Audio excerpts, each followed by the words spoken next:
सनातन धर्म में जल को जीवन, शुद्धि और मोक्ष का प्रतीक माना गया है। लेकिन जब बात प्रयागराज के त्रिवेणी संगम की हो, तो इसका महत्व और भी बढ़ जाता है। महाकुंभ में यहाँ स्नान करने से जीवन का कल्याण होता है। लेकिन सवाल उठता है, क्या संगम का जल घर ले जाना चाहिए? और अगर हाँ, तो इसका सही उपयोग क्या है? आज के इस वीडियो में हम आपको विस्तार से बताएंगे कि इस पावन जल का क्या करें और क्या न करें। त्रिवेणी संगम, जहां 3 पवित्र नदियां गंगा, यमुना और अदृश्य सरस्वती एक साथ मिलती हैं।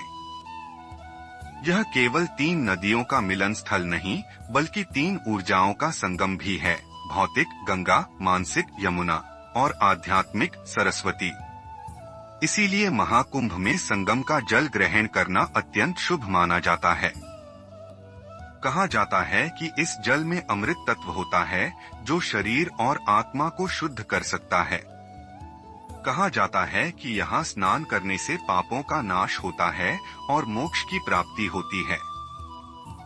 महाकुंभ के दौरान यह जल अमृत के समान होता है, जिसे घर ले जाने की परंपरा भी है। अब सवाल उठता है कि इस पवित्र जल का उपयोग कैसे करें। आइए जानते हैं कुछ महत्वपूर्ण विधियां। आप संगम के जल को अपने पूजा स्थान पर रख सकते हैं और भगवान का अभिषेक कर सकते हैं। यह घर में सकारात्मक ऊर्जा लाता है। इस जल से घर, मंदिर या किसी भी शुभ कार्य से पहले स्थान को शुद्ध किया जा सकता है। थोड़ा सा संगम जल चरणामृत के रूप में ग्रहण किया जा सकता है, जिससे आत्मशुद्धि होती है। संगम का जल कभी खराब नहीं होता। आप इसे एक तांबे या चांदी के पात्र में सुरक्षित रख सकते हैं। मान्यता है कि इस जल में दिव्य शक्ति होती है, जो नकारात्मक ऊर्जा को दूर कर शरीर और मन को स्वस्थ रखता है। स्थान हिंदू धर्म में अत्यंत पवित्र माना जाता है और यहाँ का जल विशेष आध्यात्मिक, धार्मिक और स्वास्थ्य संबंधी लाभ प्रदान करता है। त्रिवेणी संगम के जल को विभिन्न उद्देश्यों के लिए उपयोग किया जाता है, जिनमें प्रमुख रूप से निम्नलिखित शामिल हैं। मान्यता है कि त्रिवेणी संगम में स्नान करने से जन्म जन्मांतर के पाप नष्ट हो जाते हैं और मोक्ष की प्राप्ति होती है। विशेष रूप से माघ मेले, कुंभ और अर्धकुंभ के दौरान यहाँ स्नान करना बहुत शुभ माना जाता है। कई संत और श्रद्धालु यहाँ कल्पवास, 1 माह तक संगम तट पर व्रत, ध्यान और साधना करते हैं। पितरों की शांति के लिए संगम जल में तर्पण और पिंडदान करने से पूर्वजों को मोक्ष की प्राप्ति होती है। महालय, श्राद्ध और पितृपक्ष के दौरान यहाँ विशेष रूप से तर्पण किया जाता है। त्रिवेणी संगम का जल भगवान शिव, विष्णु और अन्य देवताओं के अभिषेक के लिए प्रयोग किया जाता है। इस जल से घर में पूजा करने से सकारात्मक ऊर्जा बढ़ती है। गंगा और यमुना के जल में औषधीय तत्व होते हैं, जो त्वचा संबंधी रोगों को ठीक करने में सहायक होते हैं। संगम जल में डुबकी लगाने से मानसिक शांति और शरीर की थकान दूर होती है। यदि संगम का जल शुद्ध और सुरक्षित हो, तो इसे पीने से शरीर की रोग प्रतिरोधक क्षमता बढ़ सकती है। संगम का जल विशेष रूप से गंगाजल के समान अमृत तुल्य माना जाता है, जिसे घर में संग्रह कर रखा जाता है। संगम जल को विवाह, गृह प्रवेश, नामकरण संस्कार आदि शुभ कार्यों में छिड़कने से वातावरण पवित्र होता है। इसे हवन और यज्ञ में आहुति के रूप में भी प्रयोग किया जाता है। हिंदू परंपरा के अनुसार संगम में अस्थि विसर्जन करने से आत्मा को शांति मिलती है। महापुरुषों और संतों की अस्थियों को संगम में प्रवाहित करना अत्यंत शुभ माना जाता है। त्रिवेणी संगम का जल प्राकृतिक रूप से जैविक संतुलन बनाए रखता है। यहाँ की गाद और मिट्टी उर्वरक के रूप में भी उपयोगी होती है।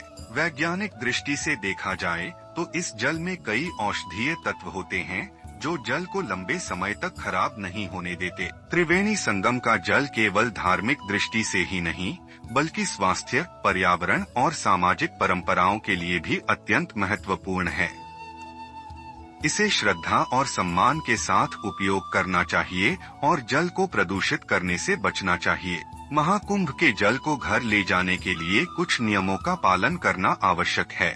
इसे किसी भी प्लास्टिक बोतल में न रखें, बल्कि तांबे, पीतल या कांच के पात्र में रखें। जल ग्रहण करते समय मन में शुद्ध संकल्प लें और गंगे च यमुनाय च सरस्वत्यै नमः मंत्र का जाप करें।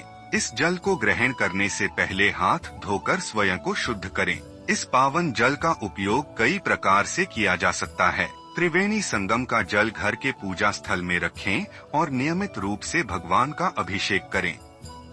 इससे घर में सकारात्मक ऊर्जा बनी रहती है। अगर घर में नकारात्मक ऊर्जा है या बार बार बाधाएं आ रही हैं, तो इस जल को पूरे घर में छिड़के। इससे वातावरण शुद्ध और पवित्र होता है। सनातन धर्म में जल चिकित्सा का विशेष महत्व है।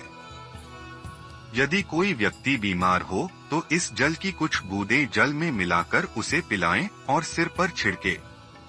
मान्यता है कि इससे रोगों का नाश होता है। अगर आप संगम के जल को लंबे समय तक नहीं रख सकते तो इसे तुलसी के पौधे में चढ़ा दें। तुलसी और गंगा जल का मिलन अति पवित्र माना जाता है। यदि संभव हो तो इस जल को अपने स्नान के जल में मिलाएं। इससे न केवल शरीर शुद्ध होता है बल्कि मन भी प्रसन्न रहता है। इस जल को गंदे स्थान पर न रखें। इसे प्लास्टिक की बोतल में स्टोर न करें, क्योंकि यह जल की ऊर्जा को प्रभावित कर सकता है। इस जल को व्यर्थ न करें, हर बूंद का सम्मान करें। इसे अपवित्र हाथों से न छुएं। हमेशा स्वच्छता बनाए रखें। एक बहुत बड़ा प्रश्न यह भी है, क्या त्रिवेणी संगम का जल कभी खराब होता है? उत्तर है नहीं। जिस प्रकार गंगाजल हजारों वर्षों तक शुद्ध बना रहता है, उसी प्रकार संगम का जल भी कभी खराब नहीं होता।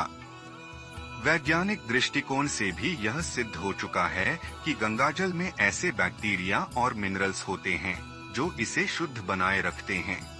तो मित्रों, त्रिवेणी संगम का जल केवल पानी नहीं बल्कि आस्था, विश्वास और दिव्य ऊर्जा का स्रोत है। इसका सम्मान पूर्वक उपयोग करें, इसे पवित्र रखें और अपने जीवन को सकारात्मकता से भरें।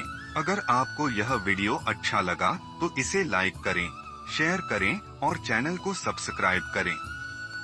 हर हर गंगे, जय गंगे।